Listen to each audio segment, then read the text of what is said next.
Hello po mga kababayan, si Dante Maravillas. Nag-react mga kababayan yung prosecution na team tungkol sa mga sinasabi ng ilang mga nasa kampo ni Sara Duterte na dahil daw sa mataas na ratings, performance ratings ni Sara sa survey ng SWS na hindi natin maintindihan kung bakit mataas.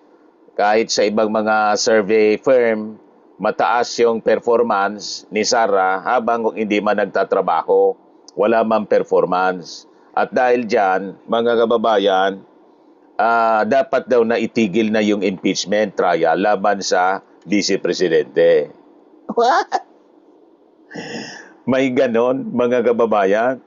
Kaya sabi po ni prosecution panel spokesperson, former Congressman Robert Ace Barbers, stop impeachment amid Duterte's ratings. This is not a pageant.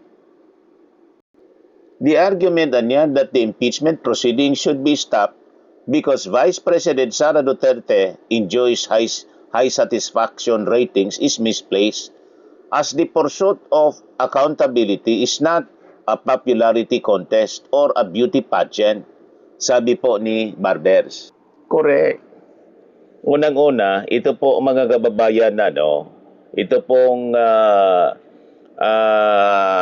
survey, hindi nga natin alam kung sino yung mga pinagtatatanong nila.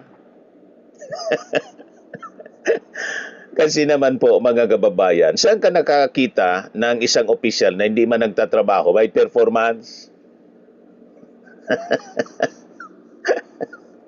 Anomalous, mga kababayan, yung mga surveys ngayon. Tapos yung ating Pangulo na kandakuba sa pagtatrabaho, negative ang pero nag-improve yung kanyang performance ratings, trust and satisfaction ratings. Nag-improve siya. Pero si Sara Duterte na wala mang ginagawa, may performance ratings. Di ba? Panluloko po ang ginagawa ng mga survey firms, mga kababayan. Kaya sabi po ni Barbers, ang importante niya ngayon is for the public to see the evidence gathered by the prosecution in relation to the accusations against Sara Duterte. It is not important for us who is popular because this is not a popularity contest or a beauty pageant. The important thing that we have to see and to pay attention to is the presentation of evidence, sabi po ni Barbers. Correct. Hindi pwede nating i-ignore, mga kababayan, yung mga ebidensya. Apat yung articles of impeachment na kinakaharap, mga kababayan, ni Sara Duterte. Pag hindi natin pinanagot ang ganitong uri ng gawain, mga kababayan, mamimihasa, magiging very, very bad precedent, lalo na yung pagbabanta ni Sara sa ating Pangulong Bongbong Marcos kay Lisa at kay Martin Romualdez. Mangyayari niyan, magiging normal na, gagayahin ng mga ordinary Filipinos kasi hindi natin pinanagot yung isang opisyal. Di ba? At saka lalo na yung mali na paggamit ng pondo ng bayan. Yan ang punto rito, mga kababayan. Kaya tama itong si Barbers.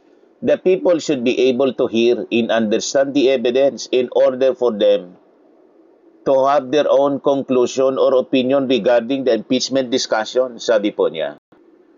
Lawyer Benjamin Tolosa Jr., one of the counsel for the prosecution team, who also acts as legal spokesperson, agreed with the Barbers' view that the impeachment is not a popularity contest.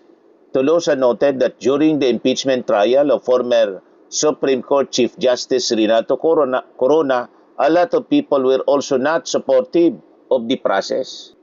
However, Tolosa said it changed after people were able to see evidence linked to the articles of impeachment laban kay Corona. That is why our constant request is for the people not to prejudge this process Our appeal is for them to intently monitor and follow the impeachment proceedings and listen and examine all pieces of evidence, sabi po ni Atty. Tolosa. Huwag kayong nagpapaniwala dyan sa mga serving yan kasi hanap buhay nila yan at ang purpose bilogin yung isipan ng mga mamamayang Filipino. Pambubudol ang ginagawa nila mga kababayan. Ngayon, kanina nagpalabas ng statement on truth, accountability, and the impeachment court yung grupo ng mga taga-simbahan, Clergy for Good Governance. Sabi niya dyan, on the court's consideration of the bank, AMLAC, and BIR records in the search for truth, for nothing is hidden that will not be disclosed, nor is anything secret that will not be become known and come to light. Sabi sa Luke 8:17. Ito yung lagi nating kinokot, nothing concealed which shall not be revealed, or hidden which shall not be made known. Yan ang sabi sa Bible. Ngayon, sabi po nito mga taga-simbahan, as pastors, we speak not from the partisan ambition, but from conscience. We do not ask the Senate Impeachment Court to convict without proof, nor we ask it to abandon due process. What we ask is that no shield of secrecy be used to withhold evidence that the law permits the court to examine. The search for truth is not persecution, and public office is not a private shelter from scrutiny. Nakakaamoy, mga kababayan, itong mga members ng clergy. Sa actuations kasi po, nakakaalata sila, actuations ng mga Duterte senators, na haharangin nila yung mga ebidensya na ipipresent ng prosecution. Kaya sila nagpalabas ng ganitong posisyon, mga kababayan, ng kanilang statement. So sabi nila dito, the Constitution declares that public office is a public trust. The principle means transparency and accountability are not burdens imposed upon public servants, correct? They are obligations that accompany the people's trust.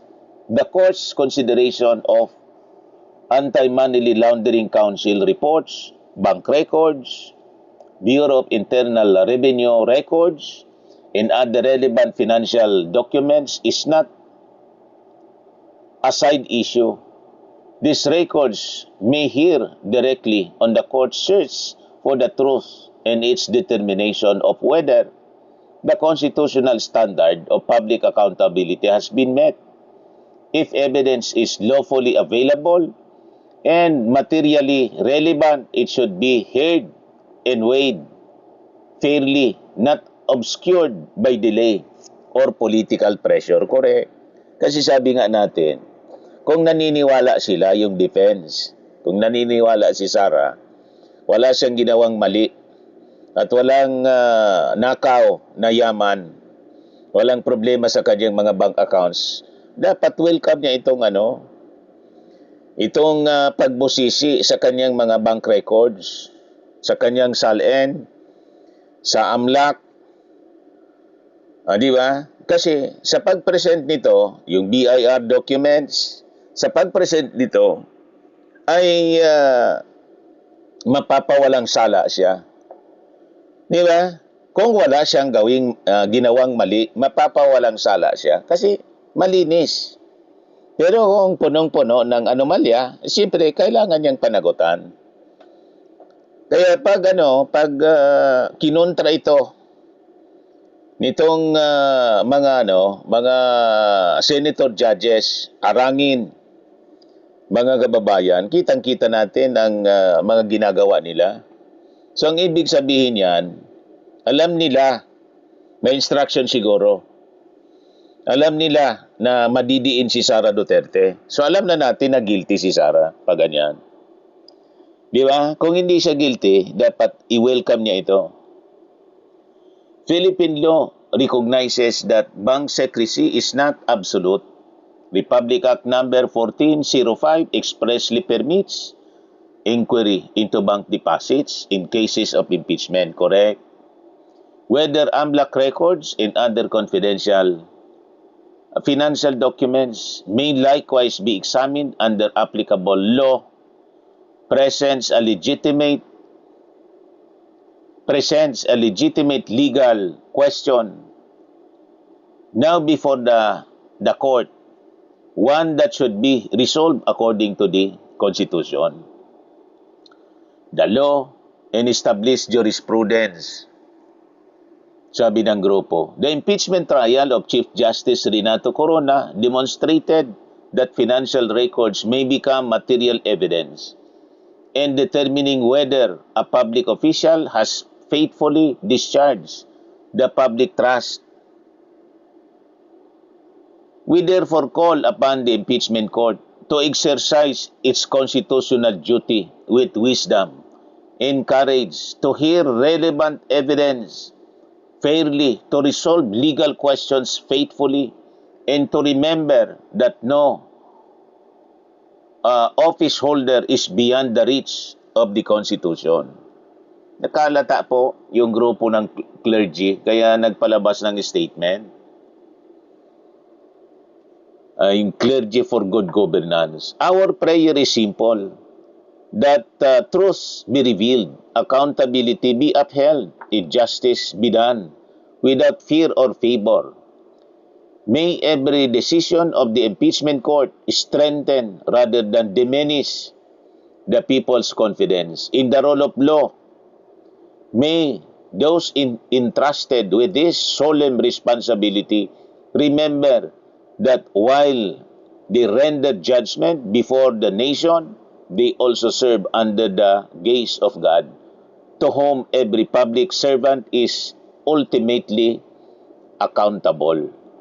For everyone to whom much is given, much will be required. Quoted verse from Luke 12 verse 48. So yan po mga kababayan ang pinalabas ngayon na statement ng Clergy for Good Governance. Di ba, mga kababayan? So, importanteng may pressure galing po sa iba-ibang sektor. Itong mga senator judges, wala tayong problema sa majority senators. Ang problema natin yung Duterte senators. Kasi kitang-kita yung bias nila pabor kay Sara Duterte. Sa kanilang mga pagtatanong, nag-aabogado na sila mismo kay Sara Duterte. Nandun na sila sa side ng defense team na po, sumama na.